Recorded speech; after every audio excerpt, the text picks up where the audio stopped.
जोसा राउंड 1 का result out हो गया है। तो आप सबने देखा होगा कि बहुत कम बच्चों को सीट ऑफ़र हुए। मैंने भी अपने कमेंट सेक्शन में चेक किया, जो लास्ट वीडियो बनाई थी उसमें, कि बहुत ही कम बच्चों को सीट ऑफ़र हुई है और बहुत सारे बच्चे पूछ रहे हैं कि इस रैंक पर सीट मिलेगी या नहीं।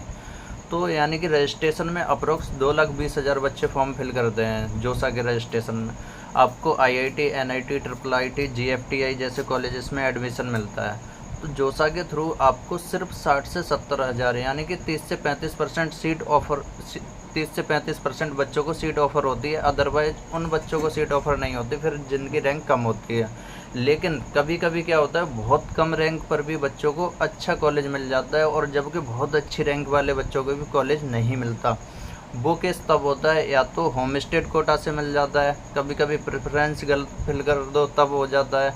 जैसे कि आपने प्रेफरेंस ऐसे फिल कर दी जो आपकी रैंक पर मिले ही नहीं कॉलेज, तो उस केस में क्या होता है, जो बेस्ट बच्चे होते हैं यानी कि जिनकी अच्छी रैंक होती है, उन बच्चों को भी कोई भी सीट नहीं मिलती।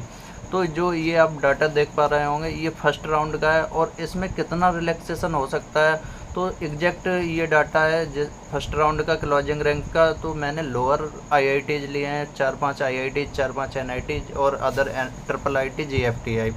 तो इसमें रिलैक्सेशन कितना हो सकता है, तो जैसे कि मैंने आईआईटी धारवाड़ 15.9 के पे आपको क्लोजिंग रैंक रहा है आईआईटी धारवाड़ का फर्स्ट राउंड में।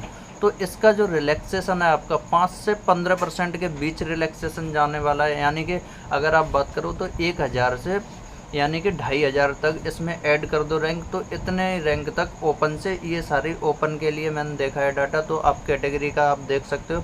तो ओपन से मैं बता रहा हूँ, जिसमें हर किसी को इस रैंक पे कॉलेज तो मिल ही जाएगा। तो इसमें 1,000 से 2,500 तक आपको रिलैक्सेशन मिलने वाला है आईआईटी में। तो अगर लोअर आईआईटी की बात की जाए तो उसमें 15% से भी ज़्यादा रिलैक्सेशन देखने को मिल जाता है। तो आप मान लो आईआईटी धारवाड़, पलक्कड़, जम्मू, भिलाई, गोया, इन सब में आपको लगभग मैंने जैसे कि डाटा लिया है 18 से 18.5 यानी कि 18.5 तक का रिलैक्सेशन शो किया है। तो आप ये मान लो इसमें ज़्यादा रिलैक्सेशन जाने के भी चांस हैं, 30% तक जाने के, यानी कि 20,000 रैंक पर भी आपको कॉलेज मिलने के ओपन से बिल्कुल चांस रहते हैं। तो ऐसे ही अगर ट्रिपल आईटी की बात की जाए तो जो फर्स्ट राउंड का जो क्लोजिंग रैंक रहा है वो आप देख पा रहे होंगे, एग्जैक्ट क्लोजिंग रैंक है, आपको उसमें लिस्ट में चेक कर सकते हो, जो लिस्ट जोसा पे अवेलेबल है उसमें। तो उसमें जो ट्रिपल आईटी में वो 20% अप्रोक्स रिलैक्सेशन हो जाता है। और ट्रिपल आईटी में और एनआईटी की जो आप रैंकिंग देख रहे होंगे उसमें काफ़ी डिफरेंस है। तो इसका रीज़न ये होता है क्योंकि एनआईटी में, हर एक एनआईटी में होम स्टेट कोटा होता है, जबकि ट्रिपल आईटी में ऑल इंडिया रैंक से ही बच्चे सिलेक्शन ले सकते हैं। ट्रिपल आईटी में होम स्टेट कोटा नहीं होता है। 1-2 ट्रिपल आईटी हैं जिसमें होम स्टेट कोटा अवेलेबल है। इस वजह से जो ट्रिपल आईटी की क्लोजिंग रैंक रहती है वो एनआईटी की कंपैरिजन काफ़ी डिसेंट रैंक होती है। यानी कि आपको एनआईटी जो आप देख रहे होंगे, एनआईटी मणिपुर में यहाँ पे 5.1 लाख है, और अप्रोक्स इसका लास्ट 6 से 7 लाख तक जा सकता है। यानी कि 30% तक एनआईटी में रिलैक्सेशन अवेलेबल रहता है। हर साल 30% तक लास्ट क्लोजिंग रैंक तक रिलैक्सेशन मिल जाता है। तो ऐसे ही आप एनआईटी मिजोरम में देखेंगे तो 10.3 लाख पे ओपन से होम स्टेट कोटा से सीट मिली है।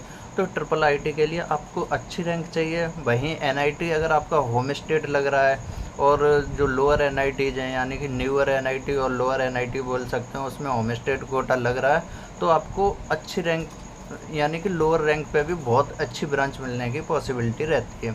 वैसे ही अदर कॉलेजेस हैं जो आप नीचे देख पा रहे होंगे, उसमें भी यही रीज़न है, क्योंकि उसमें भी होम स्टेट और अदर स्टेट दोनों कोटा रहते हैं। तो होम स्टेट की वजह से लोअर रैंक पे बढ़िया ब्रांच मिल जाती है। अगर आप टॉप आईआईटीज़ की बात करो तो टॉप आईआईटीज़ में रिलैक्सेशन बहुत ज़्यादा नहीं रहता है। जैसे कि फर्स्ट राउंड का जो क्लोजिंग रैंक रहेगा उसके आसपास अप्रोक्स 5% तक, मान लो अगर यहाँ आईआईटी बॉम्बे या रुड़की कोई भी आईआईटी होती और उसका क्लोजिंग रैंक अप्रोक्स 15,000 है फर्स्ट राउंड का, तो लास्ट राउंड का उसका मैक्सिमम 15,500 यानी कि 15,500 से 16 के बीच में ही रहेगा, उससे ज़्यादा नहीं। लोअर आईआईटीज़ में बहुत ज़्यादा रिलैक्सेशन मिल जाता है। तो रिलैक्सेशन ये नहीं है कि हर एक आईआईटी में सिमिलर मिलेगा। तो वही है, जो टॉप आईआईटीज़ हैं उनमें 5% अप्रोक्स, जो टीयर 2 की आईआईटीज़ हैं उनमें अप्रोक्स 10%, और जो टीयर 3 और लोअर न्यूअर आईआईटीज़ हैं उनमें 15 से 20%, कभी कभी उससे भी ज़्यादा रिलैक्सेशन मिल जाता है।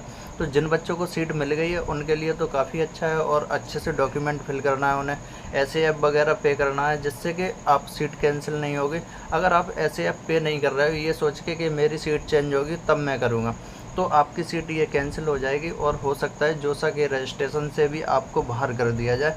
इस वजह से पहले तो आपको ऐसे ऐप पे करनी है, और उसके बाद जो भी डॉक्यूमेंट उसमें मांग रहे हैं, और बहुत सारे बच्चों की क्वेरी भी आने लगी है। एक बच्चे ने बोला था कि इस तरह की क्वेरी आई थी, तो बस आपको जो भी क्वेरी है उसको सबमिट कर देना है, और कुछ भी नहीं। अगर मान लो वो क्वेरी आपकी सबमिट होने के बावजूद एनटीए की तरफ से फिर से क्वेरी आ रही है, तब तो आपकी रॉन्ग है, नहीं तो आपने सबमिट कर दिया तो आपकी वो करेक्ट क्वेरी है जो भी आपने सबमिट की है वो। और अगर रॉन्ग होती है तो दोबारा से आपको क्वेरी आएगी। 26 लास्ट है डॉक्यूमेंट अपलोड का, तो आप जल्दी से जल्दी कर दो जिससे कि क्वेरी कोई भी उठती है तो आप उसको आसानी से उसका आंसर कर सको। तो ऐसे ही एनआईटीज़ का थोड़ा ऐसा रहता है कि लो रैंक पे भी आपको अच्छा कॉलेज मिल जाएगा अगर होम स्टेट पढ़ रहा है और लोअर एनआईटी पढ़ रही है उस केस में।